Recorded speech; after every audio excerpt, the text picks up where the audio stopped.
Hey, what's going on, guys? Thank you for here today. I'm back for the Hytale video, and this Hytale video, guys, we are going to be looking at the world generation introduction. This blog was posted 2 hours ago, and let's get right into it. So, I'm just going to read through this, basically just read through the whole blog and give my thoughts on this. And I keep not looking at, I look at myself. You see, I'm looking at myself. Does it look like I'm kind of looking at you? I'm like looking at myself, though. And so it says, today we are going to provide a first, that was a horrible, hold up. Today we're going to provide a first look at Hytale's world generation system, the technology that underpins every area you'll explore as progress through adventure mode. As you might expect, there's a lot to cover, so let's get to it. First, however, a quick note, in order to focus on world gen and avoid spoilers, we disabled creatures and enemies in most of the screenshots below. Ooh, that's a thing. Alright, so let's take a look at this 3D map and analyze this real quick. So, obviously, they're not going to be placed like that. But we do see that this is like a whole biome thing. This water area is like underground, which is a little bit weird to me. But that's a thing. We got the ice caves from the trailer, and this is a thing. Lava's a thing, and that's a lot of things. Okay, so this piece of concept art is one of the first we produced when development of Hytale began. It depicts 4 of the zones that make up the planet of Orbis, which is where the bulk of Hytale's storyline takes place. So there we go. We have the name of the place now. It's called Orbis. And that is the bulk of Hytale's storyline. Wow, that is a lot of information right there. Like, I know that's just like one little sentence, but that's like a question just answered. It's like, whoa! As you can see, each zone is unique. Our world generation system draws from a different set of rules for each one, and has its own set of biomes. If you look closely, you'll get a sense for how underground topography changes from the windling caves and dungeons of Zone 1 to subterranean forests of Zone 4. I'm stupid. Okay. Generating a zone. This is a nice picture. This is like the Minecraft plains, and you got these cool trees and stuff. This is really cool. So, here's an example of a zone-based world gen in action. You're looking at a top-down view of Zone 1, comprising several different biomes: forests, lakes, hills, ravines, and more. Our world gen system ties these together seamlessly along with topographical features like ponds and rocky outcrops. You can also see a handful of generated points of interest. I need to learn how to read. We have some nice this. We can actually see what it looks like when biomes join together now. That's pretty cool. Each zone has its own set of blocks and distinct content, including furniture sets, let's go, NPC races, creatures and critters, plant life, weather, and geology. Exploring a cave in Borea will be very different from exploring a cave in the Emerald Grove. So we have 2 different locations now, and those are released on the map, apparently. So, or that's probably going to be on the map, you know? So, Borea, I'm guessing it's here, and Emerald Grove is here, because, I don't know, the screen, and Grove is green. But, so it's a pretty similar kind of structure-ish. You know, we got, like, some benches. This looks kind of like scaffolding. But we got some, like, decently similar structures, but quite a bit different, so that's cool. So, coastal areas and the deep ocean. Zones have different coastal features, too, including specific biomes for the shoreline. Above, you can see a mountainous coast in Zone 3, whereas below you can see the sands of Zone 2. These unique world gen elements continue underwater, with secrets if you're brave enough to venture beneath the waves. So it's kind of like, they're taking a take on Minecraft's thing with this, and the kelp back there, and the underwater ravines. But, you know, Hytale made it look better. I mean, what? That's not all, however. Venture far enough from the land and you'll encounter this ocean shelf. A sudden drop-off at the edge of each zone that leads to the deep ocean. The deep ocean is effectively a zone all by itself. It holds many dangers and rewards for the You'll have to prepare carefully in order to survive the depths. So this over here is kind of like this area right here. That's cool.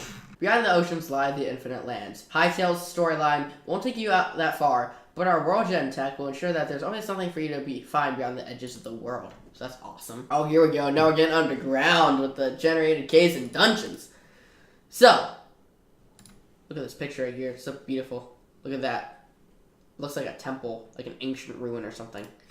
And we're going to go back through all the pictures when I'm done reading this, by the way. So, world generation applies to the underground areas too, including caves and dungeons. While these will play differently in each zone, there are a few universal principles that govern each. As we can see here, this is kind of similar to Minecraft caves, except, you know, a little bit better. So that's a thing. Wait, is that a snail? There's a snail! Look at the little snail. Hello, snail. Hello, you're slow. Caves are full of secrets and creatures to encounter, and will be an important part. It will be an important source of resources. Important source of resources. That's not easy to say for me. They are entirely procedurally generated based on rules that differ from zone to zone. Ooh, look, they have like their own spectator mode. That's cool. Dungeons are a little different. They comprise multiple chambers and encounters joined by connecting passageways, often culminating in a final room, providing challenges and special rewards tailored by our world team. So this goes down pretty deep, and this is pretty large actually, like relatively big for, you know, just this. So that's actually really cool to look at. It looks like you're gonna have a lot of obstacles there. Prefabs. Dungeons are just one example of how prefabricated content is incorporated into Hytale's world generation. We've created thousands of prefabs, 3,785 so far. They run the range from environmental features like trees and rock faces all the way up to ruins, buildings, and special encounters. These are distributed throughout the world at random and sometimes appear only once, but may feature hand-designed challenges, objectives, and rewards. Each prefab is custom-built and is the equivalent of a blueprint for a particular piece of content. In addition to their visual design, they can have their own triggers and events attached too. So look at all this. Ooh. Portal dungeons. Oh my gosh, it's like the portal. Okay, kind of like that thing from the trailer on screen right now. You see that? No, you don't. You want to know why you don't see it? Because I just realized it's not what that looks like at all. Above you can see the concept art for a specific kind of prefab. The entrance to a portal dungeon. When you meet the criteria necessary to unlock one, you'll enter a hand-designed encounter with its own rules and terrain. You'll be limited in what blocks you can break within these portal dungeons, challenging you to overcome obstacles using your other skills. Depending on where you find them, portal entrances can take several different forms. So whatever, you know, zone or biome you're in, these can definitely vary. So that's actually really cool. That one looks awesome right there. Love the look of that one. This is like the icy one, I think. And again, I'll go back and try to name all this stuff. What you find on the other side will vary massively. Here's a glimpse of an early portal dungeon. The Temple of Gaia, along with one of its component parts, the Garden of Elements. Gaia. So here's the Garden of Elements. Corrupted Golem, and so I'm guessing this is the Golem. So like golems. So there's probably villagers, and golems are probably things that are allies and not enemies. So I'm guessing a corrupted golem is more like, it's gonna try to kill me. So when you're entering the garden, so that's a thing. Happy little accidents. Aw, Bob Ross, okay. And I know this is gonna look like we're destroying everything. Don't worry about it. We don't make mistakes. We have happy accidents. You've now got a sense of the broad principles that govern world generation in Hytale. From unique zones to hand-designed dungeons, all this is governed by a set of rules, and some of our favorite environmental features come about when two contrasting sets of rules collide. We call these happy little accidents, moments when the principles we've laid out for a given zone combine in surprising ways. Ah, so we have something like this going. That doesn't look that strange to me. Oh, wait, palm trees are smart. Ah, I see. So when it does something like that, okay. We've discovered rivers that carve their way through mountains and dungeons that have been split in half by a ravine. Swampy terrain might create a pathway up a mountain, or you might be exploring a cave only to discover a lost mine deep within. These small touches help ensure that every world and the adventures you have there truly feel different. Oh, that guy's just waiting for me. He's like, oh, you're not gonna get past me. If I wait around the corner, I'll jump scare you. Yeah. Looks so derpy. I can see there's a slant with the field of view or something, you know? That's... Huh. What's more, all of the world generation systems we've created will be fully customizable by content creators. You can tweak world gen rules or write your own through configuration files. You can also build and share your own prefabs and dungeons, including instance portal dungeons. You can create and configure your own blocks, environments, and even NPCs. Combining all of these options together gives content creators the power to craft biomes, zones, and ultimately worlds of their own. Now that's a blog post right there. Alright, so now we're gonna go back in every single image and I'm gonna try to like just look at these things real quick. So, look at this one real quick. So I can see we have a snail right there. I think that's a snail or something. We got the hell biome with the clouds. And so these two are unannounced, but this is zone 4 is more like the hellish kind with the underground cool stuff, and then this actually the ice flows into that, and then zone 3 is this looking thing, so that's cool. And then this is like a Sahara. This is probably gonna be like the Sahara desert and the mesa stuff.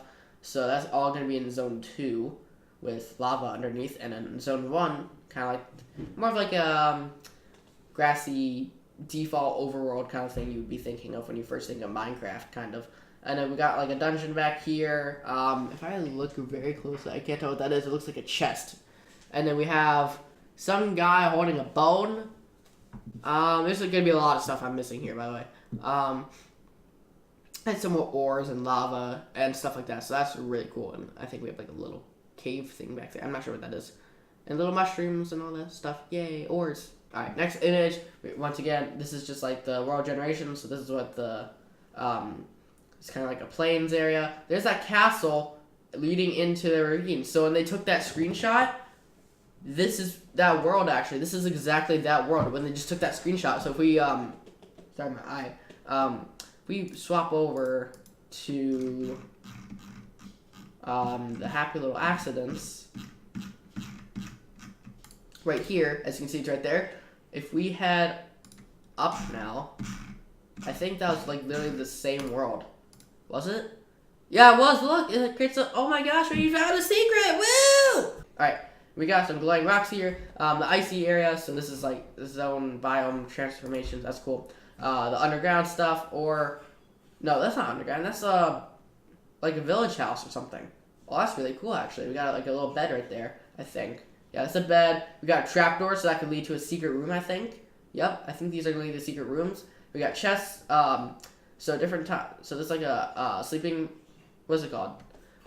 Sleeping mat. I don't know what it is. Sleeping rug or something.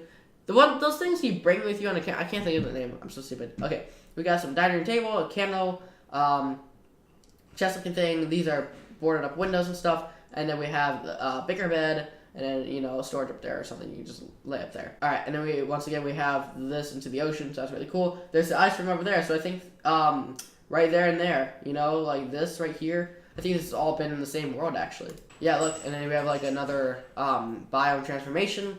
And we go from the beach to the Sahara to the Mesa. And then we have the oceanic stuff over here, where it looks amazing. It's swimming the Nemo. And then we have a little person diving down there with all these. There's a shell right there, so that's really cool. You got the shells. That's an eel, I think. That's disgusting. I thought those were pigeons for a second. Mossy cobblestone. All right, and we got skeleton bone. We have looks like a kind of. It's definitely a dungeon. I'll give it that. We have lots of this. Looks like an ancient ruin, so this might probably be something for the adventure to explore. And then, you know, we have all these caves. You can get the mushrooms. You can get a snail. Looks like it would actually hurt you considering it's all hot and stuff. Probably likes to live in the lava, probably. And then I don't know what that is. It's probably just some ores or something. This looks like kind of like an ore. Or maybe it's like a special block, so like maybe these guys just like burn it or something. This looks like it'd be ores. So like that.